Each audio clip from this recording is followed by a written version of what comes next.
Magandang buhay! Ako si Binibining Aryan Nakawili, ang makakasama ninyo sa araw na ito dito sa Valenzuela Live Edukasyon sa Pagpapakatao 7.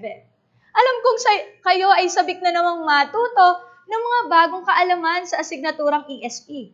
Kaya't ihanda na ang inyong mga sarili at siguraduhin hawak ang inyong learning packets, panulat at sagutang papel. Huwag ring kalimutan na i-type sa ating comment section ang inyong pangalan, pangkat, ang paaralang kinabibilangan at maging ang pangalan ng inyong guro sa ESP. Halika at sama-sama nating tuklasin ang daan tungo sa mabuting pagpapakatao. Ang mga kasanayang pampagkatuto na ating lilinangin sa araw na ito ay: una, napatutunayan na ang paulit-ulit na pagsasabuhay ng mga mabuting gawi batay sa mga moral na pagpapahalaga ay patungo sa paghubog ng mga bertud. Ikalawa, na isasagawa ang pagsasabuhay ng mga pagpapahalaga at bertud na magpapaunlad ng kanyang buhay bilang nagdadalaga at nagbibinata. Para sa unang gawain ay magkaroon muna tayo ng balik-aral. Tingnan nga natin kung naaalala pa ninyo ang naging talakayan noong nakaraang linggo. Para sa panuto, basahin at unawain ang pahayag. Tukuyin kung ito ay tama o mali. I-type sa ating comment section ang inyong sagot. Para sa unang tanong, ang bertud ay taglay na ng tao sa kanyang kapanganakan. Tama o mali?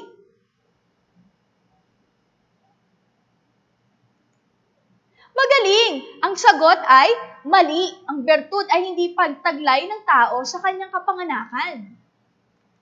Para sa ikalawang pahayag, ang bertud ay hindi lamang kinagawaang kilos, kundi kilos na pinagpasyang gawin ayon sa tamang katwiran. Tama o mali?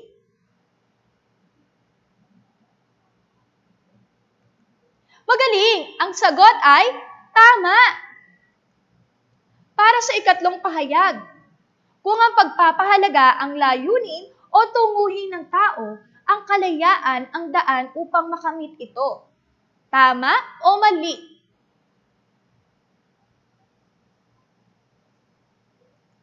Magaling! Ang sagot ay mali. Ang bertud ang magiging daan upang makamit natin ang ating mga pagpapahalaga. So, yung salitang kalayaan ang nagpamali sa ating pahayag. Para sa ika-apat na pahayag, sinasabi ni Skeller na ang pagpapahalaga ang nagbibigay ng kabuluhan o kalidad sa buhay ng tao. Tama o mali? Mahusay! Tama! At para sa huling pahayag, ang habit o gawi ay bunga ng paulit-ulit na pagsasakilos o pagsasagawa ng isang kilos. Ito ba ay tama o mali?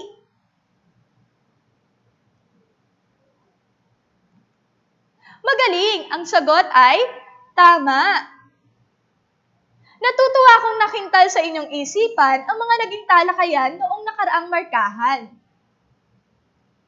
Para naman sa susunod na gawain, magkaroon muna tayo ng paunang pagtataya. Tulungan nating makarating ang mga mag-aaral sa rooftop ng paaralan sa pamamagitan ng pagbabasa at pag-unawa sa mga sumusunod na pangungusap. Piliin ang titik ng pinakaangkop na sagot at i-type natin sa ating comment section ang inyong sagot. Para sa unang tanong, moral na bertud na gumagamit ng kilos loob upang ibigay sa tao ang nararapat para sa kanya, sino man o anuman ang kanyang katayuan sa lipunan. A. Karunungan. B. Kalayaan. C. Katarungan. O D. Katatagan. I-type ang letra ng tamang sagot sa ating comment section. Ano kaya ang tamang sagot? Magaling! Letter C. Katarungan. Natulungan natin ang unang mag-aaral na makarating sa rooftop. Para naman sa ikalawang tanong, ito ay hindi lamang kinagawang kilos, kundi kilos na pinagpasyahang gawin ayon sa tamang katwiran. A. Gawi. B. Hilig. C. Bertud. o di pagpapahalaga? I-type sa ating comment section ang titik ng tamang sagot.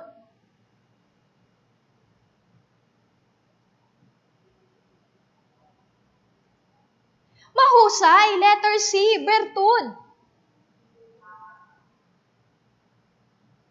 Natulungan natin ang ikalawang mag-aaral na makarating sa rooftop. Para naman sa ikatlong tanong, ito ang pinakawagas na uri ng kaalaman. A. Pag-unawa. B. Agham. C. Karunungan. O D. Pagpapahalaga. I-type sa ating comment section ang titik ng tamang sagot.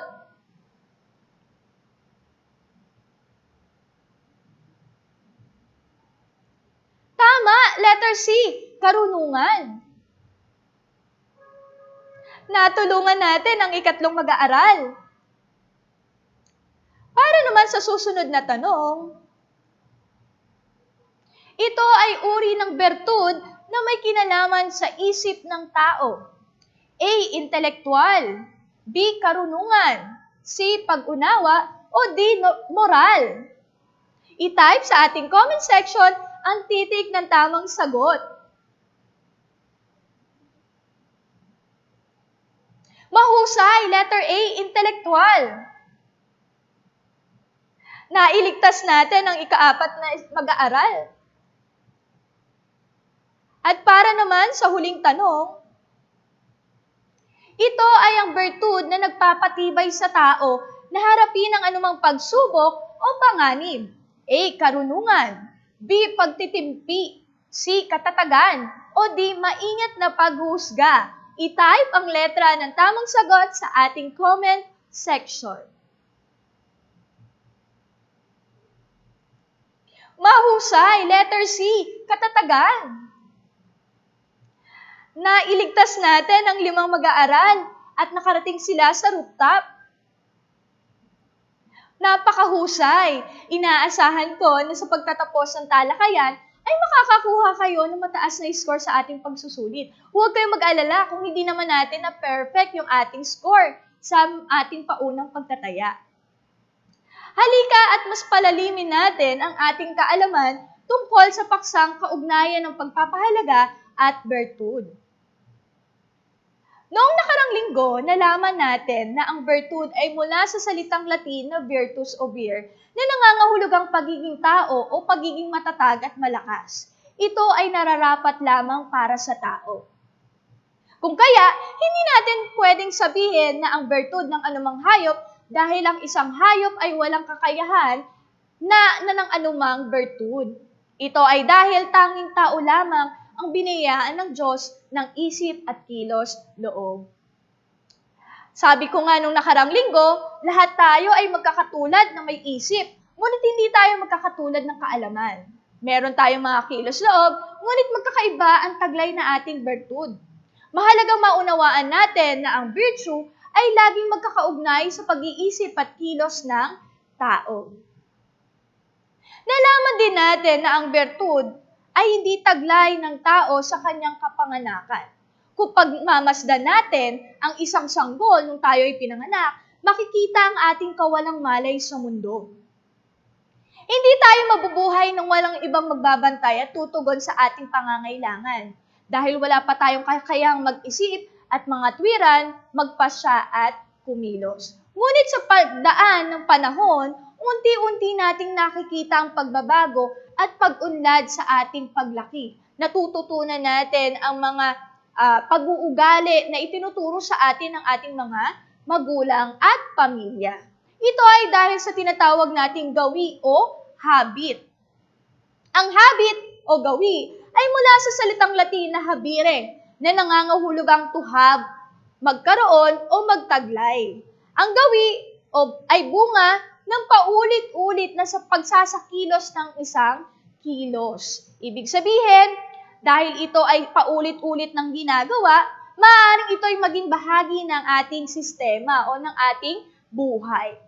Makakamit lamang ang habit or gawi kung ito ay lalangkapan ng pagsisikap. Halimbawa, yung pagiging masipag, hindi naman siya isang beses lang natin gagawin. Kung paulit-ulit natin siyang gagawin, ayan, makakasanayan natin yung gawi ng pagiging masipag. So, lalaki pa natin siya ng pagsisikap. Ibig sabihin, pagsikapan natin isabuhay ang gawing ito, hindi lamang isang beses, kundi paulit-ulit. Yan. Ito ay dumadaan sa mahabang proseso at pagsisikap ng tao at hindi ito mawawala sa isang iglap. Kapag nakasanayan natin ang paggawa ng mabuting gawi at ito ay naging bahagi na ng ating buhay, hindi na ito matatanggal sa ating sistema. Kaya kailangan ng pagsisikap. Ayan. Sabi nga natin, walang perpektong tao. Ayan. Tayo ay nagsisikap na maging mabuting tao. Ayan. Ito ay magiging isang permanenteng katangian na magtutulak sa tao na kumilos ng hindi lamang puno ng kasanayan, kundi may kalakip na kawilihan at kasiyahan. Ang gawi ang magiging unang hakbang natin upang malinang ang bertud. So, mahalagang malinang ang mga mabuting gawi. Ulitin ko ha, mabuting gawi. Ibig sabihin, yung mga good habits ang kailangan nating malinang upang masanay tayo na gumawa ng mabuting kilos. Ayan. Subalit, ang bertud ay hindi simpleng nakasanayang kilos. Okay? Dahil nakasanayan mo siya, bertud na yon. Ayan. Sapagkat ang kondisyong ito ay lumalabas na hindi pinag-iisipan. So, halimbawa, nakasanayan mo siya, pero hindi mo siya pinag-isipan. Ayan, ayun pala, hindi siya magandang gawi. Ayan, kailangan ang bertud ay pinag-iisipan. Ayan, paulit-ulit na pagsasagawa ng kilos ay tulong upang malinang natin ang bertud. Okay? Ang bertud ay nangangailangan ng pagpili, pag-unawa at kaalaman. So, kailangan natin ng mga sumusunod. Nangangahulugan na ang pagkilos ng may kamalayan. Ibig sabihin, ang kilos na ginagawa natin, alam natin at may kamalayan tayo na ito ang magiging bunga ng ating kilos. Ayan. Sa makatuwid, ang bertud ay hindi lamang kinagawa ang kilos. Hindi lang dahil sa nakasanayan mo na siya. Kundi ito ang kilos na pinagdesisyonan mo ng gawin dahil alam mong ito ang mabuti at tama. Okay? Nakabatay ito sa pagpili, gayon din sa paglinang sa kakayahang gumawa ng tamang pagpapasya sa hinaharap. So, pag sinabing bertud, involved dyan yung pagpili ng mabuting pagpapasya. Ayan, yung decision making nandiyan. Kumbaga, kailangan nating pagdesisyonan ng tama ang lahat ng ating mga gagawin. Halimbawa, ang isang matapat na tao na nagpasyang huwag kumuha ng hindi sa kanya, ay hindi resulta ng kanyang ginawa sa nakaraan, kundi ito ay pasya o desisyon na sa kasalukuyan ay maging matapat. Kumbaga, ibig sabihin, hindi dahil sa ginusto niyang gawin nung nakaraan, yung pagiging matapat, kundi yon yung pinili niyang gawin dahil ito ay kailangan at ito ang tama. Ayan. So, ang bertud ay hindi hiwalay sa isip. Hindi lang puro isip ang pinagagana at hindi lang puro kilos loob. Bagkus, pinagagana din natin yung ating pagpapasyang gawin ng tama na may katwiran at sa tamang pamamaraan. Ang bertud ay bunga ng mahaba at mahirap na pagsasanay. Sabi ko nga sa inyo, walang perpektong tao. Kailangan nating sanayin ang ating sarili na gumawa ng mabuti at gawin ang tama. Napakahirap nun. Okay? Kaya ito ay dumadaan sa mahirap na pagsasanay. Bilang tao, kailangan nating makamit ang dalawang mahalagang kasanayan. Ito yung tinatawag nating dalawang uri ng bertud. Una, kailangan nating paunlarin ang ating kaalaman at karunungan na siyang gawain ng ating isip. Siyempre, kailangan ma-develop natin yung ating intellectual na bertud. Paano ba tayo kumakalap ng kaalaman at paano ba natin ginagamit ang karunungan na meron tayo? Okay, so kailangan ma-develop natin ang ating intellectual na bertud. At ikalawa, ay yung tinatawag nating moral na bertud. Kailangan mapaunlad din natin ang ating kakayahan, gumawa ng mabuti at umiwas sa masama na siyang gawain ng ating kilos loob. So, hindi lang puro isip ang dapat i-develop natin. Bagkus ang ating kilos loob na gawin ang mabuti at iwasan ang masama sa pamamagitan ng paghubog ng ating moral na bertud. Ngayon, isa-isahin natin ang mga uri ng intelektual na bertud. Pag sinabi nating intelektual na bertud, ito ay may kinalaman sa isip ng tao. Intelektual, isip. Ayan, ito ay tinatawag na gawi ng kaalaman o habit of knowledge. Sa buhay ng tao, kung mapapansin natin, naglalaan tayo ng mahabang panahon sa pagpapayaman ng ating isip. Kung mapapansin ninyo, napakahabang panahon ang ginugugol natin sa pag-aaral.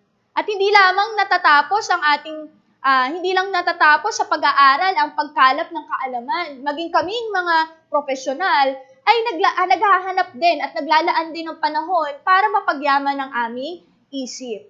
Kung kaya, mahalagang malaman natin ano ba yung wastong pamamaraan sa pagsasagawa nito upang hindi masayang yung pagod sa lapi at panahon. Siyempre, sabi nga natin, napakahabang panahon na lang ginugugol natin sa pag-aaral, tapos hindi pa natin siya may sasagawa ng tama. So, masasayang yung pagod natin sa lapi at panahon. So, ito yung maaari nating maging gabay para masunod natin itong pagpapaunlad ng ating intelektual na bertud. Ayan, una, paghahanap ng kaalaman upang makaalam tungo sa paggawa ng mga kasanayan na magagawang perpekto lamang sa tulong ng, ayan, mamaya mababanggit ko ito, yung pag-unawa o understanding, agham or science, karunungan or wisdom. Ayan. At ikalawa, yung paggamit ng kaalamang nakalap sa mga pagpapasya at kilos na maaaring mapagyaman sa tulong ng sining o art at maingat na paghuhusga o prudence. Ayan. So, unahin natin ang unang uri ng intelektual na bertud. Una ay ang pag-unawa o understanding. Ang pag-unawa ang pinakapangunahin sa lahat ng bertud na nakapagpapaunlad ng isip. Kung babalikan natin sa una nating sa module 5, ang gamit ng ating isip ay umunawa. Yun yung pinakapangunahing gamit ng ating isip. Ito ay nasa buod o essence lang ng lahat ng ating pag-iisip. Kung hindi ginagabayan ng pag-unawa, ang ating pagsisikap na matuto, walang saysay ang ating isip. Ito ang dahilan kung bakit ibinigay ito sa atin bilang biyaya. Bakit tayo binigyan ng isip? Yan, para makapag-isip at unti-unti tayo magkaroon ng kaalaman. Ang pag-unawa ay kasing kahulugan ng isip. Tinatawag ito ni Santo Tomas de Aquino na gawin ang unang prinsipyo o habit of first principle. So, kailangan marunong tayong umunawa. So, yun yung una nating i-develop. Pangalawa ay yung tinatawag nating agham or science. Paano nga ba napasok yung science sa mga intelektual na bertud? Pag sinabi nating science, ito ay sistematikong kalipunan. Ibig sabihin, may sistema. Yan, ng mga tiyak at tunay na kaalaman na bunga ng pagsasaliksik at pagpapatunay. Di ba nga sa subject na science, ito ay systematic. Meron tayong mga sinusundan na hakbang o proseso na kung saan ito ay sinasagawa sa pagsasaliksik at pagpapatunay. Nandiyan yung experimentation, and observation. Okay? Kasi yung observation and experimentation ang magiging patunay na lahat ng ating kaalaman ay totoo. Ayan. Matatamo natin ito sa pamamagitan ng dalawang pamamaraan. Una, yung pilosopikong pananaw at scientificong pananaw. Paano natin maiugnay ang science sa intellectual na bertud? Sabi nga natin, paunlarin natin yung ating isip. I-apply natin yung science. 'Di ba? Sa buhay natin, hindi dapat tayo agad-agad nagdedesisyon. Kailangan ginagamit din natin yung science.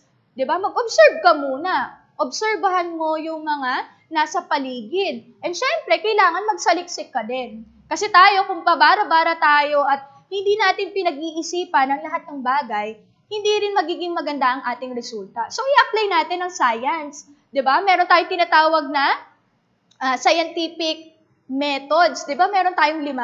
Siguro alam niyo yun at naaalala ninyo yun. Ayan. So dito ay unahin natin ang pilosopikong pananaw.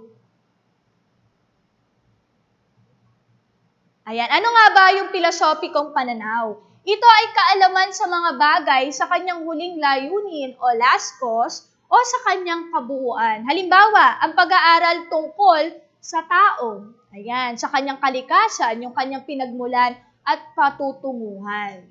Yung scientificong pananaw naman, ito yung kaalaman sa mga bagay sa kanyang malapit na layunin o proximate cause o isang bahagi nito. Halimbawa, pag-aaral ng biological na bahagi ng tao.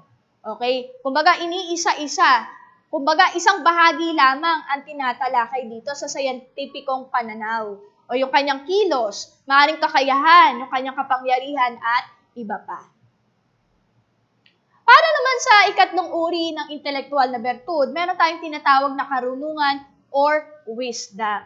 Ma'am, ano nga ba yung kaibahan ng kaalaman at karunungan? Actually, ang karunungan ay ang pinakawagas na uri ng kaalaman. Paano po yun? Yung kaalaman, ito yung mga nakukuha natin or mga nasasaliksik natin. Ang karunungan naman is the application of knowledge. Ayan, kumbaga, yung mga kaalaman na natutunan mo, na i-apply mo na siya. Okay? So, sabi natin, masasabi lamang na naaabot na ng kaisipan ng tao ang kanyang kaganapan kung ito ay nagagamit sa paggabay ng bertud ng karunungan. Sabi nga natin, yung kaalaman na meron tayo, wag lang siyang manatiling kaalaman. Bagkus i-transform natin siya into wisdom. Ayan. So, yun yung pinakahuling layunin ng lahat ng kaalaman ng tao. Kumbaga, ito rin ang tinuturing nating agham ng mga agham. Ayan, yung pagkakaroon ng wisdom. Sabi nga ni Santo Tomas de Aquino, napakaraming sangay ng siyensya at napakarami ng mga bagay na maaaring malaman ng tao, ngunit nag-iisa lamang ang karunungan. Ang karunungan ang magtuturo sa tao upang humusga kung ano ang tama at ang gawin ang mga bagay na mabuti ayon sa kanyang kaalaman at pag-unawa. At para sa ikaapat na uri ng intelektual na bertud, maingat na paghuhusga o prudence. Ito yung karamihan na hindi natin nabibigyan ng tuon, yung pag-ingat na paghuhusga. Okay? Ang maingat na paghuhusga, usually nagsisimula yan sa ating isip, di ba? Nakabubuo tayo ng mga thoughts doon sa isang bagay, di ba, na hindi natin na pag-iisipan or walang tamang paghuhusga. Ayan. Ang mga bertud ng tatalakay ay may mga natatanging layunin na pagyamanin ng isip sa pamamagitan ng impormasyon na kinalap natin upang makaalam. Ang maingat na paghuhusga ay isang uri ng kaalaman na ang layunin ay labas sa isip lamang ng tao. Taglay natin ito hindi lamang upang tayo ay makaalam, okay? Kundi upang mailapat ang anumang nakalap na karunungan sa kilos. Yan. Ito ay may layuning sabihin sa ating sarili kung paano tayo kikilos ng tama o wasto. Okay? Sa pamamagitan ng maingat na pag-husga. Ito ang nagbibigay sa atin ng liwanag. Ayan, kapag tayo ay natutunan nating humusga ng tama, nagkakaroon ng liwanag at nagagabayan tayong gawin ang mga mabubuting asal o ugali. Sinasabi nga sa tunay na esensya ng buhay, mas mahalaga na maging mabuti tayo, 'di ba? Kaysa maging malusog. Malusog ka nga, hindi ka naman gumagawa ng mabuti. Mayaman ka nga, ang daming resources, pero hindi ka naman gumagawa ng mabuti. Matalino ka nga, pero hindi ka naman mabuting tao. Mas importante pa rin na tayo ay mabuti. Okay? Ito ang pinakamahalaga at pinakamakabuluhan sa lahat ng mga intelektual na bertud. Kaya nga tinatawag itong practical na karunungan o practical wisdom. Masasabing na ilalapat ng tao ang maingat na pag-husga kung ang isip ay nakakalap ng tamang kaalaman at ginagamit ito bilang gabay sa kanyang moral na kilos. Ibig sabihin, kailangan ang kinakalap nating kaalaman ay tama nang sa gayon magamit natin ito sa ating mga moral na kilos. Ang buhay ng tao ay puno ng mga pagsubok. Tama, di ba? Nararanasan natin yan. At ngayon ay nagdadaan tayo sa matinding pagsubok. Kailangan ng tao ng kahandaan upang harapin at malampasan ang mga ito. Ang maingat na pag-uusga ang magbibigay sa atin ng kahandaang ito. Layunin nito na humusga kung ano ang dapat at hindi dapat isagawa sa anumang sitwasyon o pagkakataon. Ito ang tunay na karunungan ng isang tao na nagpapakabuti. Ang gawi ng maingat na paghusga. Okay? Ang pagtingin sa lahat ng panig, pag-alaala sa nakaraan, pag-unawa sa kasalukuyan at pagtanaw sa hinaharap upang makakalap tayo ng datos bago isagawa ang anumang pagpapasya. Ikalima, sining o art. Kung ang maingat na paghusga ay wasdong paghusga tungkol sa mga bagay na dapat isagawa, ang sining naman ay tamang kaalaman tungkol sa mga bagay na dapat nating gawin. Ma'am, ano naman ang kaugnayan ng sining o art sa intelektual na bertud?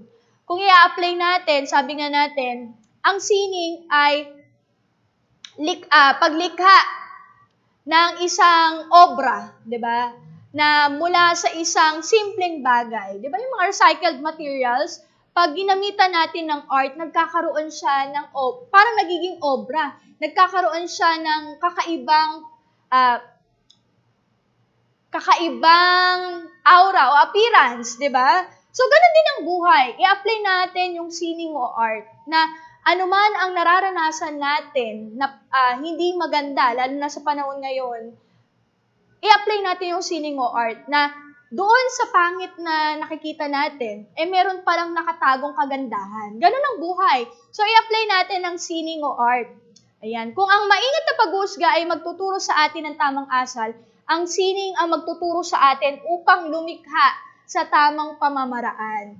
Ang sining ay paglikha. Ito ay bunga ng katwiran. Anuman ang nabuo sa ating isip ay inilalapat natin sa paglikha ng bagay. So kung tayo ay magiging positibo at i-apply natin ang sining o art, siguro napakaganda ng ating daigdig, napaka-positibo ng ating daigdig, na kahit anumang negatibong nakikita natin, nakikita natin yung positibong meron siya. Ayan. Ang sining ay maaari nating gamitin sa paglikha ng anumang may ganda, katulad ng obra ng isang pintor, awit ng isang kompositor, at tula ng isang makata. Maaari din natin itong gamitin sa paglikha ng mga bagay na may kapakinabangan tulad ng pagtatayo ng bahay, gusali, tulay, daan, at marami pang iba. Di ba ang daming benefits ng ating arts or sining? Napapaganda niya ang isang bagay. Ngunit anumang nilikhang sining ay dapat na isinasagawa ng maayos at puno ng kasanayan. Ang isang artista hindi siya pupurihin dahil sa panahon at pawis na kanyang inilaan o inilapat sa kanyang gawa, kundi sa kalidad ng bunga ng kanyang pagsisikap. Ngayon ay natapos na natin ang iba't ibang uri ng intelektual na bertud. Inaasahan ko kayo na mapapaunlad natin ang ating intelektual na bertud. Ngayon naman ay dumako tayo sa moral na bertud. Ayan. Ano nga ba ang moral na bertud? Ito ay may kinalaman sa pag-uugali ng tao. Kung ang isip ang ating pinauunlad, ngayon naman ay paunlarin natin ang ating pag-uugali. Ito ang mga gawi na magpapabuti sa atin bilang tao. Ito ang mga magtuturo sa atin na iayon ang ating ugali sa tamang katuwiran. At meron tayong 4 na uri. Una ay ang katarungan. Okay, ano nga ba ang katarungan or justice? Upang magkaroon tayo ng tunay na kabuluhan, yan, ito ay nararapat na nagmumula sa kilos loob na may pahintulot nito. Ayan, ang isang kilos ay maaari lamang purihin o sisihin kung ito ay naisagawa ng malaya. Okay, halimbawa, hindi mo maaaring sisihin ang isang teenager na nanakit ng isang mag-aaral kung siya ay pinilit at tinakot ng ibang tao upang gawin ito. Okay, ang kilos loob ang may pangkalahatang impluwensya sa moral na kilos. Tandaan natin, napakalaki ng impluwensya ng ating kilos loob.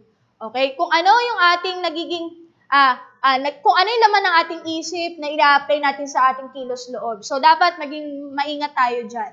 Kailangan itong gabayan ng bertud ng katarungan or justice upang maihanda tayo sa lahat ng pagkakataon na gumawa ng tama. Katulad kanina, hindi naman ibig sabihin na ikaw ay nabubuli, ay maaari ka ring gumanti ng physical. So, kailangan nandun pa rin yung justice. Okay? So, dapat magkaroon tayo ng tamang pagpapasya.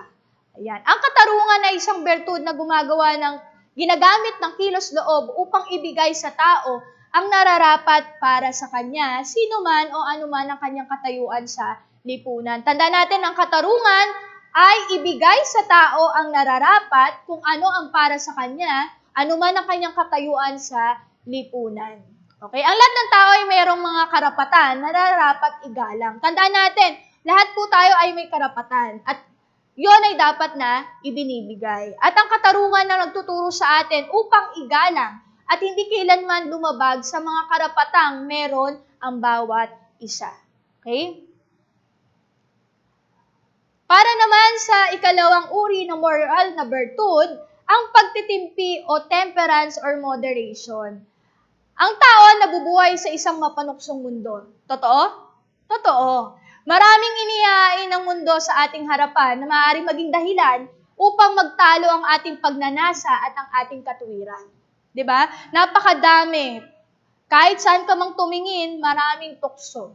Halimbawa, ikaw ay nagkakaroon ng, sa tingin mo ikaw ay overweight. Ayan. Makatwiran na iwasan mo na ang pagkaing matamis o mataas ang calories. Diba? Para maging healthy tayo, iwasan natin yung mga pagkaing nakasasama sa ating kalusugan.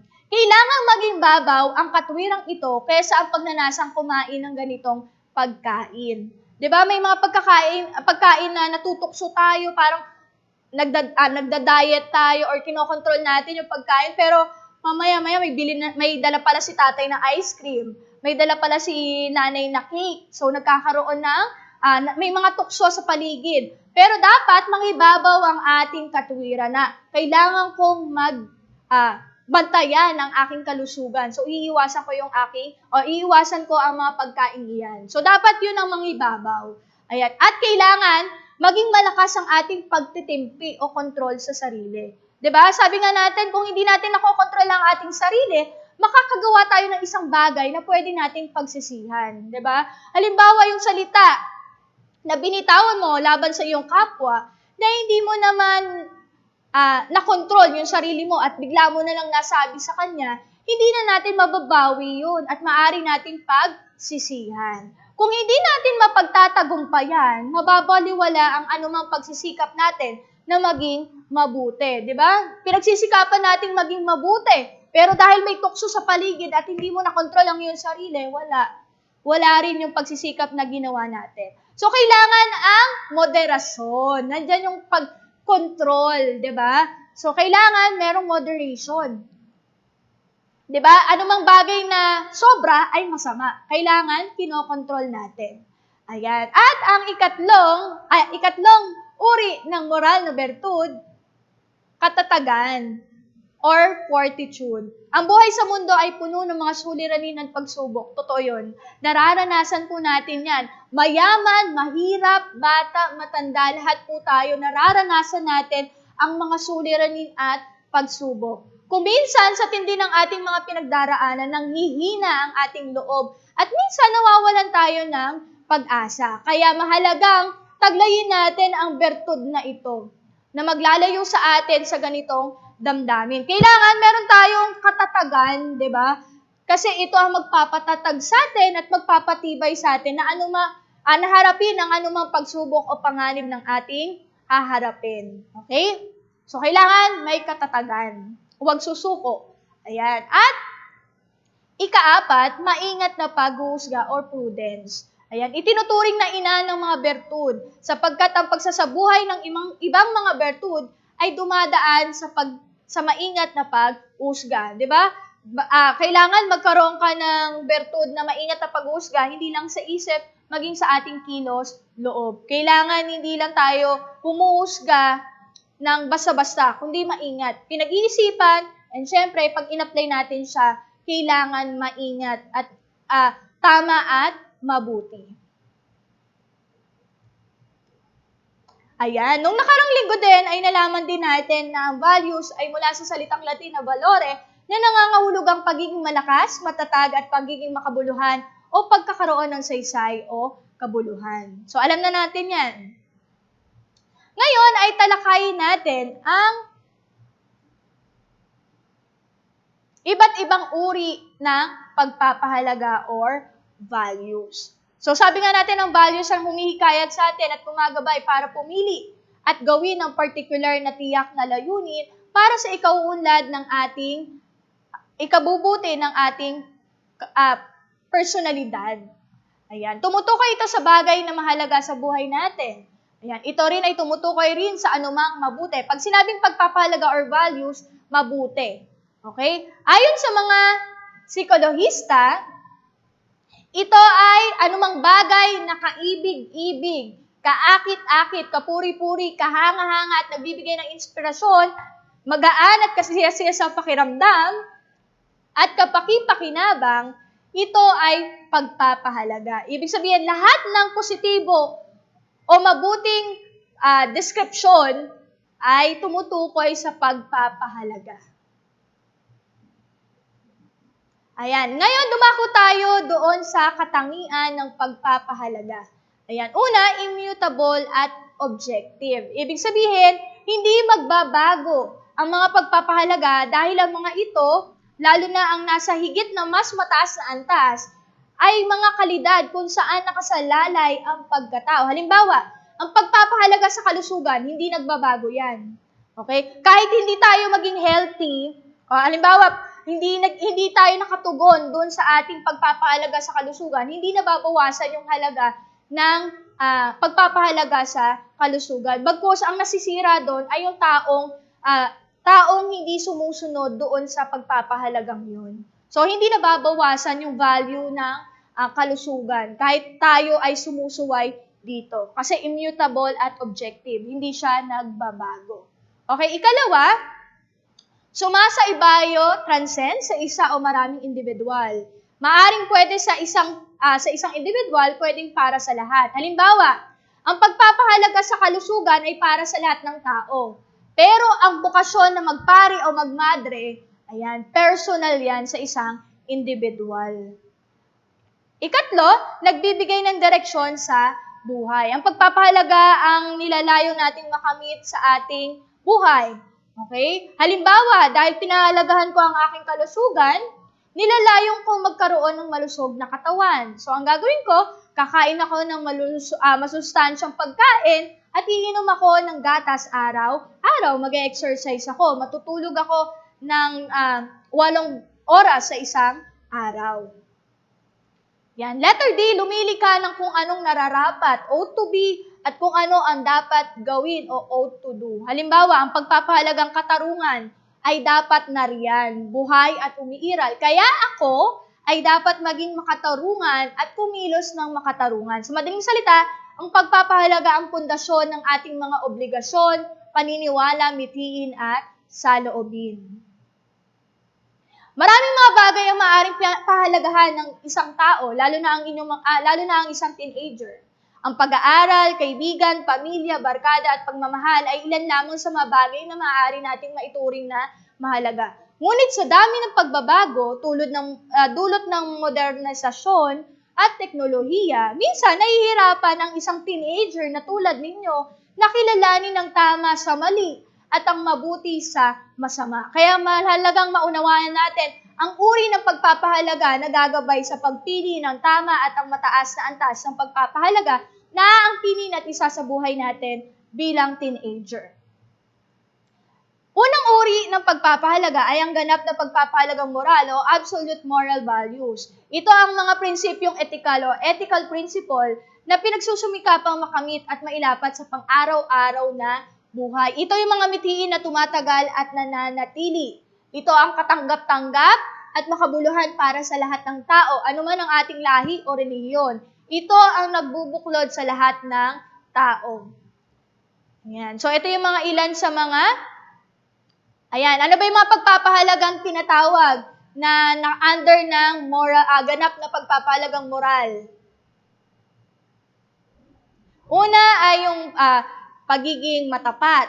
Yan, yung pagiging mabuti sa ating kapwa. Ayan. So, ito yung mga katangian ng ganap na pagpapahalagang moral. Objektibo. Ayan, naaayon kung ano ito noon, at kung ano ito dapat. Ibig sabihin, hindi siya nagbabago. Okay? Siya pa rin ang ating sinusunod na pagpapahalaga. Pangkalahatan, ibig sabihin, lahat ng tao, kilos at kondisyon o kalagayan. Ito yung nanggaling kasi ito mula sa likas na batas moral. Ito yung katanggap-tanggap sa lahat ng pagkakataon, sa lahat ng kultura at sa lahat ng tao. Kaya pangkalahatan. Ayan. At eternal. Ito ay umiiral at mananatiling umiiral. Ibig sabihin, hindi ito magbabago kahit lumipas man ang mahabang panahon. Magbago ang panahon, ang paniniwala, mithiin, pangangailangan, ngunit mananatili pa rin ang ganap na pagpapahalagang moral. Ito naman ay ang pagpapahalagang kultural na panggawi o cultural behavioral values. From the word cultural, ibig sabihin, culture. Okay, ito ay maaaring mula sa loob ng tao, pansariling pananaw ng tao, o kolektibong pananaw ng isang pangkat kultural. Ibig sabihin, ang kultura ng Pilipino, iba sa kultura ng mga Amerikano. Iba yung values ng mga Amerikano, iba yung values ng ating mga, iba yung values na tayong Pilipino, iba yung values na meron tayo. Okay, yun yung tinatawag nating cultural behavioral values. So, syempre, kung mapunta ka sa ibang bansa, mag-a-adjust ka kasi iba yung kanilang kultura, iba yung kanilang values kesa dito sa Pilipinas.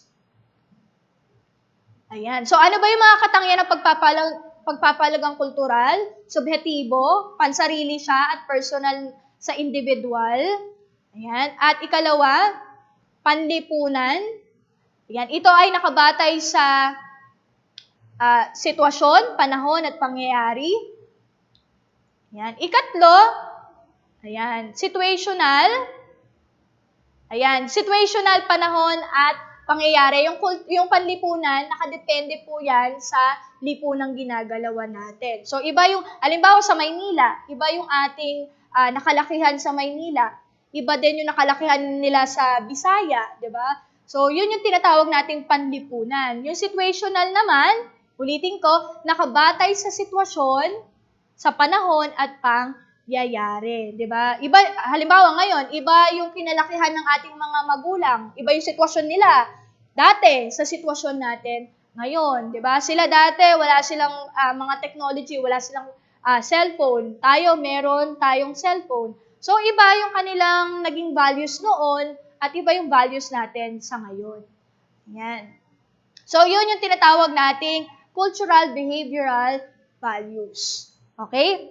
So, yan lang ang ilan sa mga katangian ng cultural behavioral values. Ayan. So, natalakay din natin na may kaugnayan ng virtud at pagpapahalaga noong nakaraang linggo. Tandaan natin ang pagpapahalaga ang pinipilit nating makamit at ang virtud ang magiging kilos na ating gagawin upang makamit ang mga pagpapahalagang ito. Ayan. So, bilang pagsusulit, tingnan nga natin kung naalala ninyo ang naging talakayan natin ngayong araw. Ayan. So, punan natin ang patlang ng tamang sagot.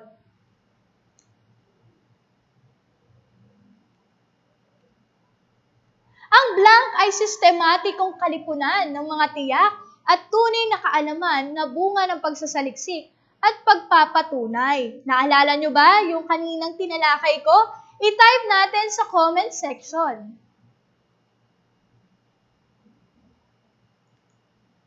Magaling, agham, or science. Ikalawa, ang blank ang pinakawagas na uri ng kaalaman. I-type natin sa comment section ang sagot kung naaalala nyo ang aking tinalakay. Magaling, karunungan. Tandaan natin, ang kaalaman ay kailangan nating gawing karunungan. Ikatlo, ang patlang ay pinakapangunahin sa lahat ng bertud na nakapagpapaunlad ng isip. I-type natin ang sagot sa ating comment section. Tama, pag-unawa. Ikaapat, ang patlang ay paglikha. Ito ay bunga ng katwiran. Tama, sining.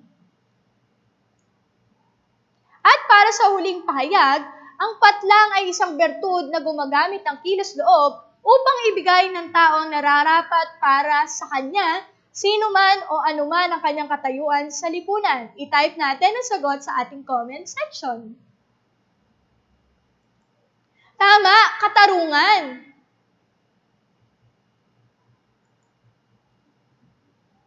Magaling! Lubos niyong naunawaan ang ating talakayan. Para naman sa bahagi ng ating Q&A, tanong mo, sasagutin ko, ito ay mula sa isang mag-aaral ng Dalandanan National High School. Ano ang dapat gawin ng isang kabataan upang makagawa ng tamang pagpapasya at kilos tungo sa pagsasabuhay ng mga pagpapahalaga? Tandaan natin ang mga nabanggit ko kanina. Bilang isang kabataan, kailangan maingat tayong humusga. Kumbaga, gamitin natin ang lahat ng mga itinuro ko kanina. Ang pag-unawa, lagyan din natin ng agham or science, na sa tuwing tayo ay kikilos, ay kailangan ito ay saliksikin natin at bigyan natin ng pagpapatunay kung itong gagawin natin ay tama. Lagyan din natin ng wisdom o karunungan. Kumbaga, lahat ng ating mga natutunan sa paaralan ay i-apply natin sa ating buhay. Lahat ng mabuting aral na meron tayo na itinuro ng ating mga magulang ay isabuhay natin. At ikaapat, kailangan maingat tayo sa pag-uusga.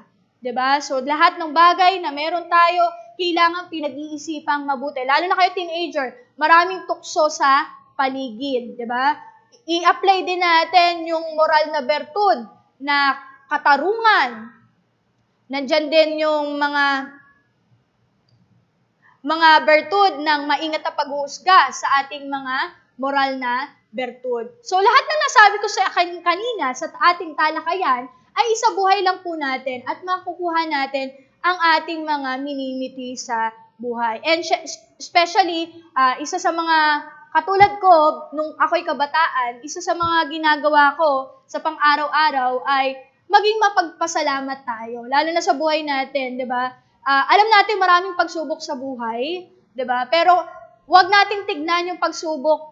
Kumbaga, wag nating gawing big deal ang pagsubok na meron tayo, di ba? May mga blessings tayo, yun ang ating bilangin. Hindi yung mga pagsubok na meron tayo, di ba? Maliit na bagay, maliit na blessings or malaking blessings, kailangan magpasalamat tayo. Kapag grateful ka sa mga bagay-bagay na meron ka, magiging positibo ka sa lahat ng bagay. And syempre, kapag na-apply mo lahat nung nasabi ko kanina, ayan, magkakaroon ka ng mas malinaw at tiyak na direksyon para maisabuhay mo yung values na hinahanap sa'yo bilang isang nagdadalaga at nagbibinata. Tandaan natin, ang pagsasabuhay ng tamang gawi at pagpapahalaga ang siyang unang hakbang sa paglinang mo ng iyong bertud. Diba? Yung mga moral values na itinuro sa inyo, i-apply nyo lang yan bilang isang mabuting nagdadalaga at nagbibinata. Ayan, para sa ating huling bahagi, ayan, magkaroon tayo ng values at virtue check. Ayan, ano pa gagawin natin? Gumawa tayo ng isang listahan na maituturing mo na mahalaga sa'yo. Sundan natin ang mga sumusunod na hakbang. Una, itala mo ang lahat ng kaya mong isulat na itinuturing mong mahalaga. So, isulat mo lahat. Ikalawa, mula sa mga naitala, pumili ka lamang ng 10. Yan. Ikatlo, mula sa 10, pumili ka ng 5 pinakamahalaga. At ikaapat, tukuyin ang aspeto na nais mong bigyan ng focus sa iyong itinala na mahalaga. Yan, katulad nito, yan, yung pagpapahalaga, halimbawa, pamilya. Ano yung aspekto ng pagpapahalaga na gusto kong makamit? Magkaroon ng matiwasay na ugnayan sa pamilya. Ano yung kasalukuyang ginagawa ko para maabot yung aking pagpapahalaga at tugma ito? Halimbawa, wala. Kasi wala ka pang ginagawa. Hindi ko ginagampanan ng aking tungkulin sa bahay, kaya nag-aaway-away kami magkakapatid. Ayan, ano yung natuklasan mo? Hindi nagtugma ang aking kilos at gawain araw-araw sa pagpapahalaga ko sa ugnayan ng aming pamilya. Ito, halimbawa naman ito, Diyos. Anong aspekto ng pagpapahalaga ang gusto mo makamit? Malapit na pakikipag-ugnayan sa Diyos. Ano yung ginagawa mo sa kasalukuyan?